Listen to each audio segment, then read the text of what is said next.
Put God first.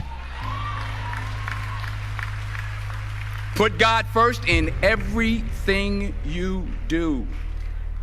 Everything that you think you see in me, everything that I've accomplished, everything that you think I have, and I have a few things, everything that I have is by the grace of God. Understand that. It's a gift. 40 years ago, March 27th, 1975, it was 40 years ago, just this past March, I was flunking out of college. I had a 1.7 grade point average. I hope none of you can relate. I had a 1.7 grade point average. I was sitting in my mother's beauty shop. They still call it beauty shops now? What they call it now? Yeah, I was sitting in the beauty parlor.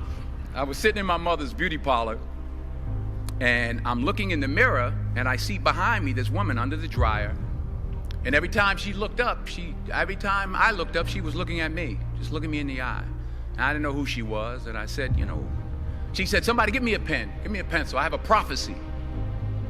March 27, 1975, she said, boy, you are gonna travel the world and speak to millions of people. Now mind you, I was flunked out of college.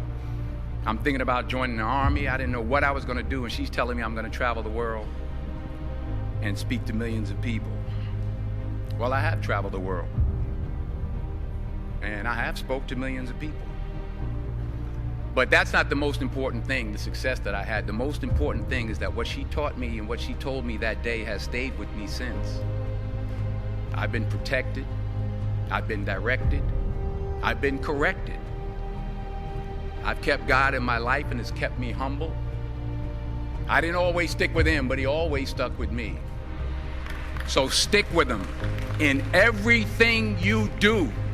If you think you want to do what you think I've done, then do what I've done and stick with God. Number 2, fail big. That's right. Fail big. Today's the beginning of the rest of your life, and it can be very frightening. It's a new world out there. It's a mean world out there, and you only live once. So do what you feel passionate about. Take chances professionally. Don't be afraid to fail. There's an old IQ test, was 9 dots, and you had to draw 5 lines with a pencil within these 9 dots without lifting the pencil. The only way to do it was to go outside the box. So don't be afraid to go outside the box. Don't be afraid to think outside the box. Don't be afraid to fail big, to dream big. But remember, dreams without goals are just dreams, and they ultimately fuel disappointment. So have dreams, but have goals. Life goals, yearly goals, monthly goals, daily goals. I try to give myself a goal every day. Sometimes it's just to not curse somebody out. Simple goals, but have goals. And understand that to achieve these goals, you must apply discipline and consistency. In order to achieve your goals, you must apply discipline, which you have already done, and consistency every day, not just on Tuesday and miss a few days. You have to work at it every day. You have to plan every day. You've heard the saying, we don't plan to fail, we fail to plan. Hard work works. Working really hard is what successful people do. And in this text, tweet, twerk world that you've grown up in, remember, just because you're doing a lot more doesn't mean you're getting a lot more done. Remember that. Just because you're doing a lot more doesn't mean you're getting a lot more done. Don't confuse movement with progress. My mother told me, she said, yeah, because you can run in place all the time and never get anywhere. So continue to strive, continue to have goals, continue to progress. Number 3, you'll never see a U-Haul behind a hearse.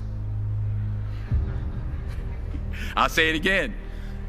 You'll never see a U-Haul behind a hearse. I don't care how much money you make, you can't take it with you. The Egyptians tried it. They got robbed. That's all they got. You can't take it with you. And it's not how much you have.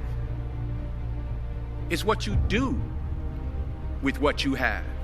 We all have different talents. Some of you will be doctors, some lawyers, some scientists, some educators, some nurses, some teachers. Yeah, okay. Some preachers. The most selfish thing you can do in this world is help someone else.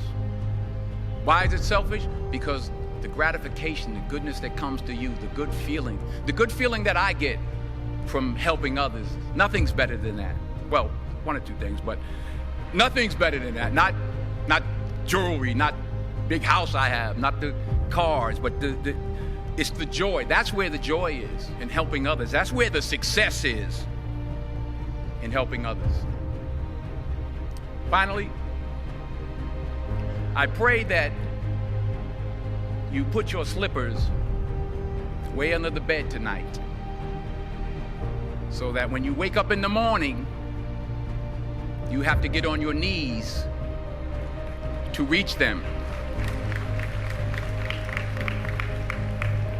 And while you're down there, say thank you for grace. Thank you for mercy. Thank you for understanding. Thank you for wisdom. Thank you for parents. Thank you for love. Thank you for kindness. Thank you for humility. Thank you for peace. Thank you for prosperity. Say thank you in advance for what's already yours. It's how I live my life. That's why I am, one of the reasons why I am today. Say thank you in advance for what is already yours. True desire in the heart for anything good is God's proof to you, sent beforehand to indicate that it's yours already. I'll say it again. True desire in the heart, that itch that you have, whatever it is you want to do, that thing that you want to do to help others and to grow and to make money, that desire, that itch, that's God's proof to you, sent beforehand already to indicate that it's yours. And anything you want good, you can have. So claim it.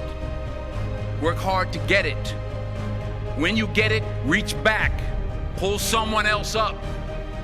Each one, teach one. Don't just aspire to make a living. Aspire to make a difference. Thank you.